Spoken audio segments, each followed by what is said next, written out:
Untuk mencapai tujuan jangka panjang akhirat ini, unsur penunjangnya adalah prestasi ibadah. Kalau untuk tujuan jangka pendek, dunia dan seluruh isinya, pendidikan, pengalaman, dan nasib memegang peranan yang sangat penting, maka untuk akhirat, pendidikan, pengalaman, nasib tidak punya pengaruh banyak. Unsur penunjangnya adalah prestasi ibadah. Bagaimanapun tinggi pendidikan, bagaimanapun banyak pengalaman, tanpa prestasi ibadah, nol besar kita dalam pandangan Allah Subhanahu wa ta'ala. Saudara-saudara kaum muslimin rahimakumullah, itu sebabnya seorang muslim sholat, puasa, haji, zakat, yang kalaupun ada target dunia itu cuma side effect saja, sekedar satu efek sampingan. Target utamanya tetap tujuan jangka panjang, akhirat dan ridho Allah. Kenapa kita sholat? Untuk mencari ridho Allah. Kenapa kita laksanakan ibadah haji? Untuk mencari ridho Allah. Kita bangun di keheningan malam untuk mencari ridho Allah. Kalau ada akibat dunia, itu cuma akibat sekunder saja. Ada misalnya orang karena tekun ibadah rezekinya lancar, itu baru persekot,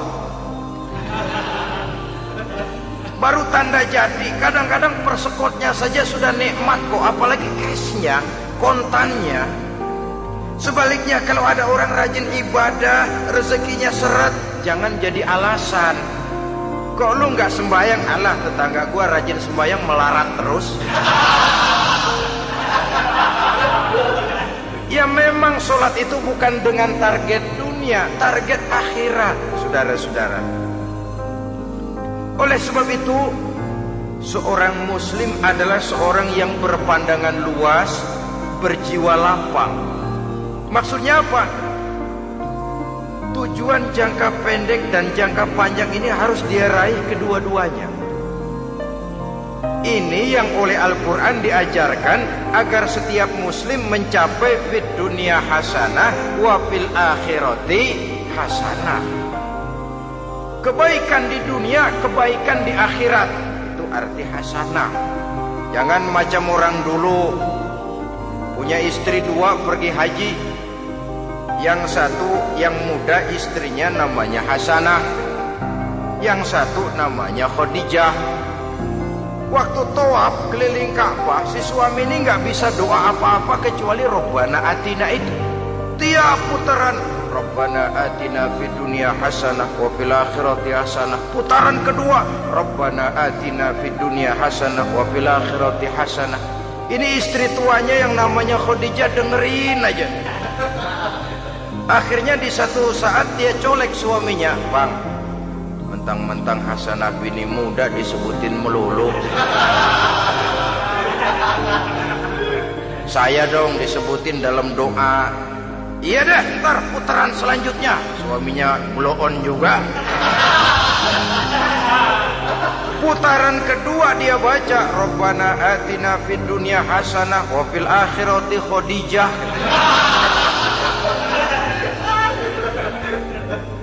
Saudara-saudara, itu makna refleksi daripada doa tadi itu, doa sapu jagat. Kita ingin fid dunya hasanah wa fil akhirati hasanah. Tujuan jangka pendek dunia tercapai, tujuan jangka panjang akhirat dan ridho Allah juga tergapai.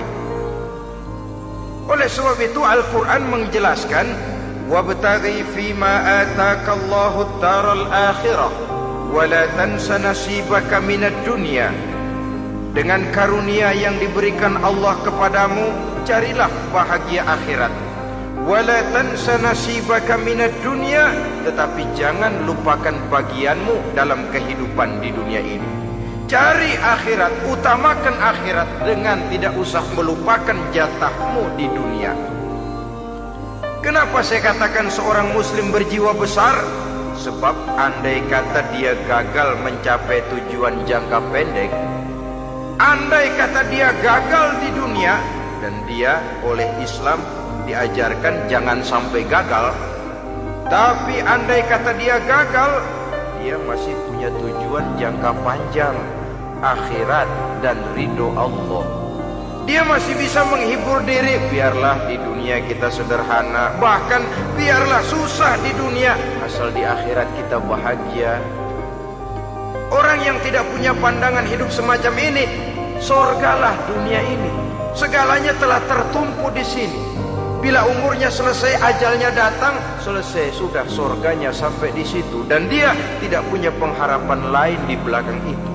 Maka seluruhnya bertumpu pada kehidupan di dunia. Padahal dunia seperti air laut, makin diminum makin haus, makin kering tenggorokan. Dunia yang diperturutkan menyeret manusia ke dalam lingkaran setan, terjebak dalam sifat yang namanya tamak bin rakus alias serakah.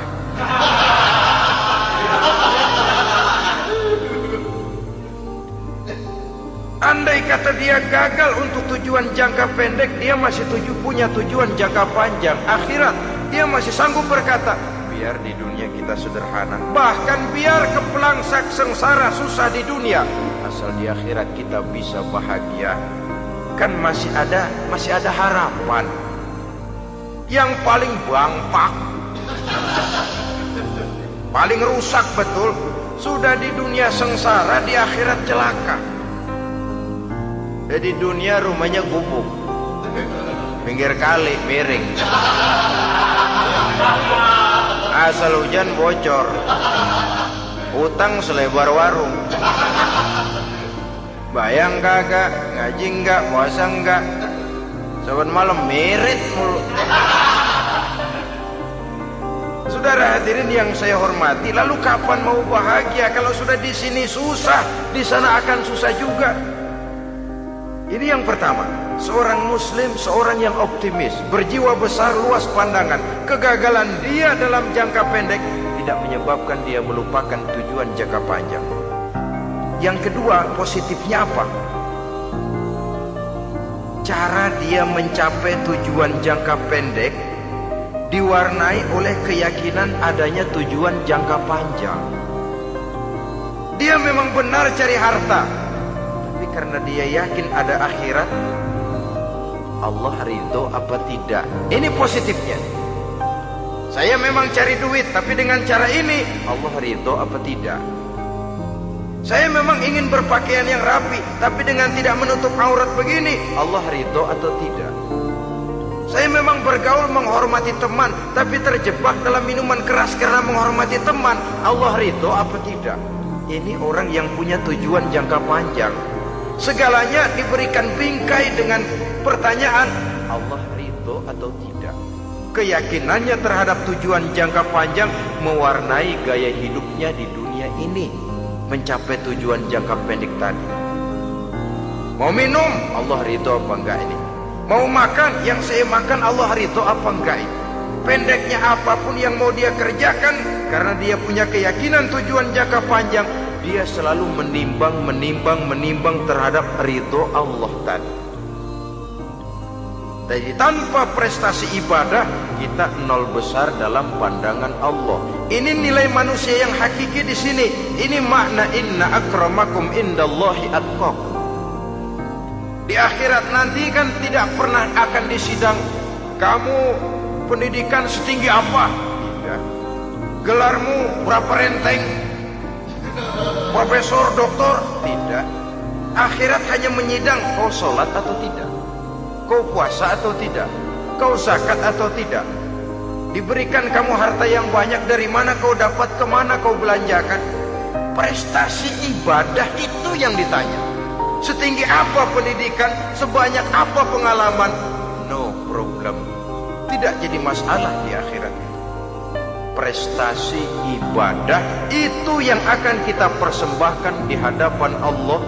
Itu makna inna akramakum indallahi atqakum. Kerbau dinilai dari dagingnya, makin gemuk makin mahal harganya. Tapi ada perkutut lebih mahal dari kerbau. Perkutut itu mahalan mentahnya loh daripada matangnya. Karena harga perkutut pada suaranya. Lalu di mana harga manusia yang paling gemuk? Tidak. Suaranya, oh kalau manusia dinilai dari suaranya, barangkali Madonna nomor awal masuk surga itu. Hanyalah dengan prestasi ibadah kita bisa mencapai tujuan jangka panjang akhirat dan ridho Allah. Nah, baiklah ya, kalau sudah jelas bahwa kita punya dua tujuan jangka hidup, jangka pendek dan jangka panjang, bagaimana Islam mengajarkan kita meraih dua ini? Pada prinsipnya Islam mengajarkan sistem keseimbangan. Dalam berbagai aspek kehidupan, keseimbangan ini nampak dengan nyata diajarkan oleh agama kita. Seperti ayat yang saya bacakan tadi. Dengan karunia yang diberikan Allah kepadamu, cari negeri akhirat, tapi jangan lupakan bagianmu di dunia ini. Dalam bentuk yang lebih nyata, bekerjalah untuk duniamu seolah kau akan hidup buat selamanya, tapi bekerjalah buat akhiratmu seolah kau akan mati besok. Manifestasinya dalam kehidupan, misalnya orang kaya diperintah membantu yang miskin, tapi orang miskin dianjurkan berusaha. Jangan mengandalkan hidup kepada yang kaya, seimbang. Kamu kaya, betul Pak, bantu yang miskin. Kamu miskin, iya Pak, berusaha, seimbang. Tuan rumah diwajibkan menghormati tamu, tamu diwajibkan tahu diri, seimbang. Jadi bagaimana kalau sudah kita bekerja di sawah, di ladang, di pasar, di kantor, anggap kita akan hidup selamanya agar timbul gairah kerja. Tapi kalau sudah sholat, anggap kita akan mati besok supaya timbul khusyuknya. Nah, titik tekannya di mana? Stresnya itu.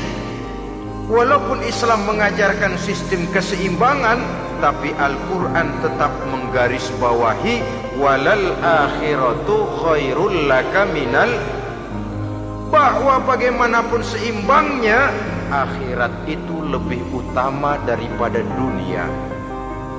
Bagaimana implementasinya?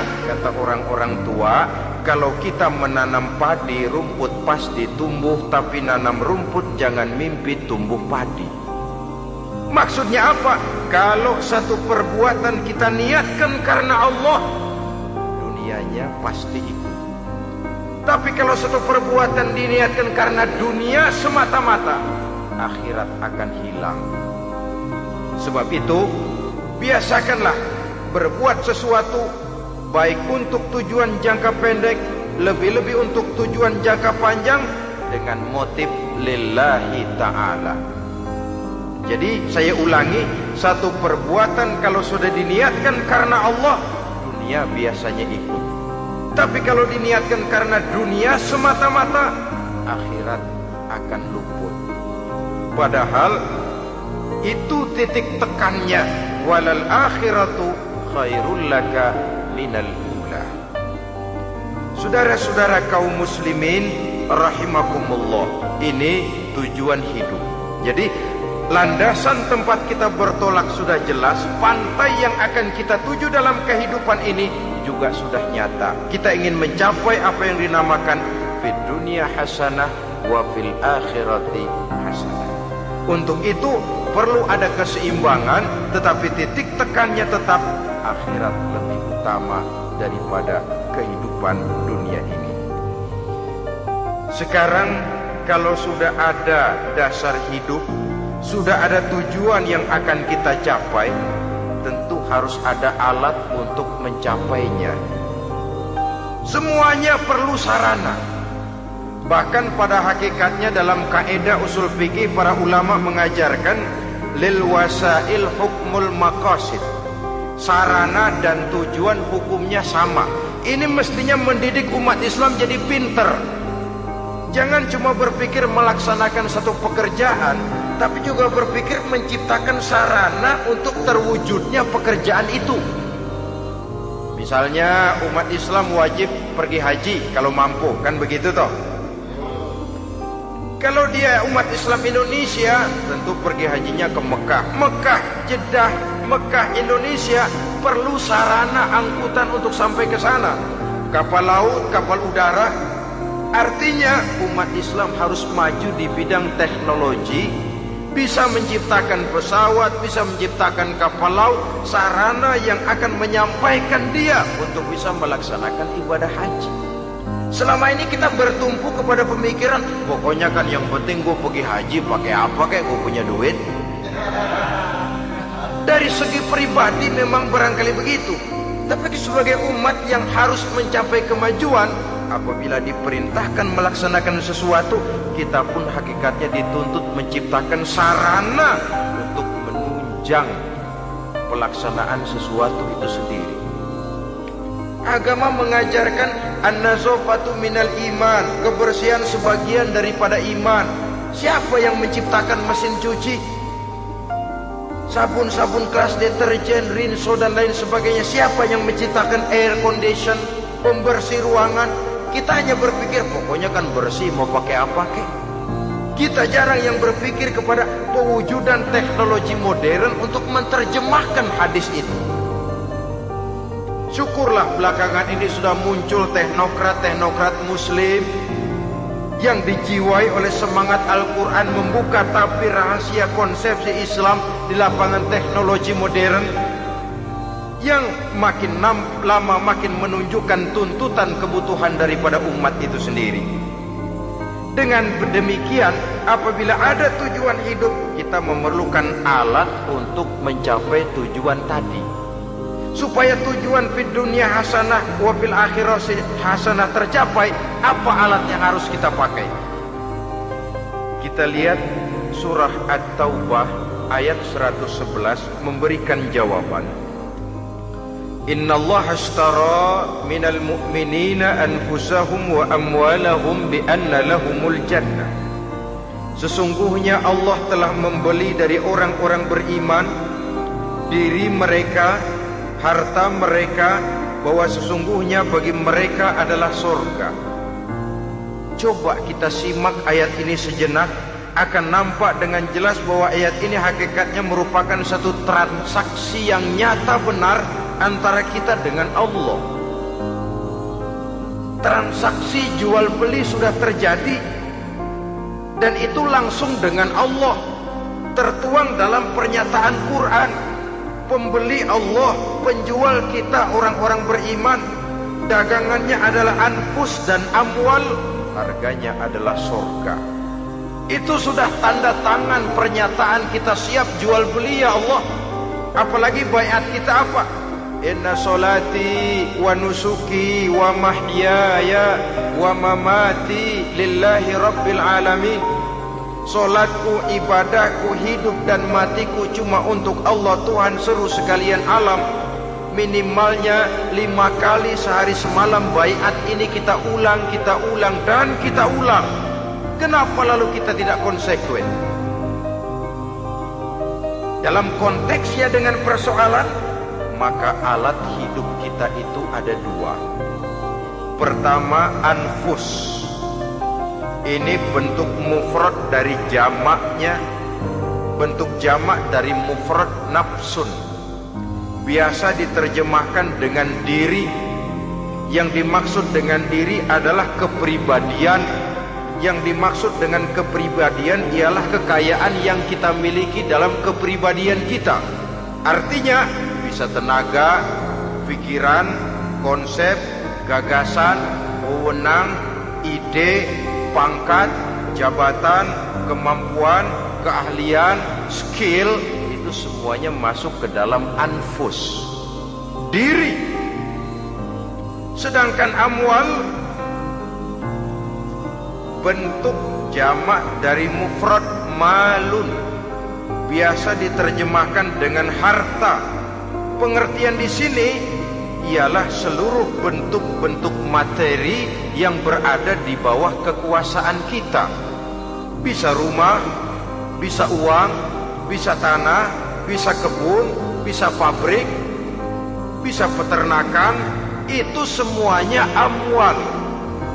Nah, baik anfus maupun amwal, diri, tenaga kek, pikiran kek, harta kek, pangkat kek, jabatan kek, wewenang kek, keahlian kek, untuk tujuan jangka pendek harus jadi rahmah bagi lingkungan. Untuk tujuan jangka panjang harus menunjang jalan menuju ridho Allah. Jadi kalau pangkat kita menjauhkan kita dari ridho Allah, itu bukan nikmat tuh, azab. Punya pangkat bukan melakukan kebaikan, malah melakukan kejahatan, setidak-tidaknya berdiri di belakang kejahatan, melindungi perbuatan-perbuatan munkar. Dalam kelas kakap melindungi korupsi, dalam kelas teri jadi backing tukang koprok. Umpamanya itu sudah menyalahi. Alat tidak digunakan untuk mencapai tujuan, itu untuk tujuan jangka pendek. Lalu amwal, harta, uang, tanah, rumah, kebun, untuk tujuan jangka pendek harus menjadi rahmah bagi lingkungan. Sedang untuk tujuan jangka panjang, baik diri maupun harta harus menunjang jalan menuju ridho Allah, harus meningkatkan prestasi ibadah kita kepada Allah Subhanahu wa ta'ala. Malah yang namanya amwal ini tanggung jawabnya lebih berat loh saudara. Kalau saudara diberikan ilmu, sidang akhirat cuma satu, ilmumu kau amalkan untuk apa? Saudara diberikan umur panjang, pengadilan akhirat cuma bertanya satu, umurmu kau habiskan di mana? Tapi saudara diberikan harta, pertanyaan akhirat dua, hartamu kau dapat dari mana? Kau belanjakan kemana? Dari mananya dan kemananya ditanya, depan belakang. Kadang-kadang kan ada orang hartanya didapat dari jalan yang halal, dibelanjakan di jalan haram. Kerja peras keringat banting tulang setengah mati, begitu dapat duit beli buntutan, muter-muter kertas cari kode. Didapat dari jalan halal, dibelanjakan di jalan haram. Atau didapat dari cara yang haram, dibelanjakan di jalan yang baik. Menang judi, nyumbang pesantren. Nabi mengajarkan innallaha thayyibun la yaqbalu illa thayyib. Allah itu baik dan hanya menerima yang baik-baik saja. Tidak bisa mencuci kain dengan air najis. Kain akan tetap kotor. Saudara-saudara kaum muslimin rahimakumullah. Oleh karenanya masalahnya terpulang kepada kita, pandai-pandailah membagi orientasi. Suatu saat tenggelam kita dalam kesibukan dunia dan seluruh isinya untuk mencapai tujuan jangka pendek. Lain saat tenggelam kita memfanakan diri untuk mencapai tujuan jangka panjang, akhirat dan ridho Allah. Karena kehidupan ini bukan berjalan tanpa batas. Umur ini bukan satu karunia tanpa pertanggungan jawab. Satu saat setuju atau tidak, rela atau terpaksa, kita akan sampai kepada garis finish daripada perjalanan kehidupan dunia ini, yang memang merupakan satu perjalanan panjang, a walking tall. Kata orang Kulon, a walking tall, satu jalan yang demikian jauhnya. Entoh kita akan sampai ke garis finish. Bila datang ajal, senja kehidupan datang, malam menyelimuti. Datangnya tidak pernah kita sangka, tapi sekali dia datang, tidak satu kekuatan yang bisa menolak. Kehadirannya tidak pernah kita harapkan, tapi satu kali dia datang bertamu, pasti terjadi. Dan itu pasti akan kita temui. Alangkah malangnya pada saat kembali itu datang, kita tidak punya prestasi ibadah. Lalu apa artinya prestasi dunia? Apa artinya tujuan jangka pendek kalau kita harus kehilangan tujuan jangka panjang? Rumah kita yang besar, pangkat kita yang tinggi, harta kita yang banyak, bisakah menolong kita untuk kalau sudah kumpul di padang mahsyar nanti? malaikat jangan gebukin saya, rumah saya harga 2 miliar.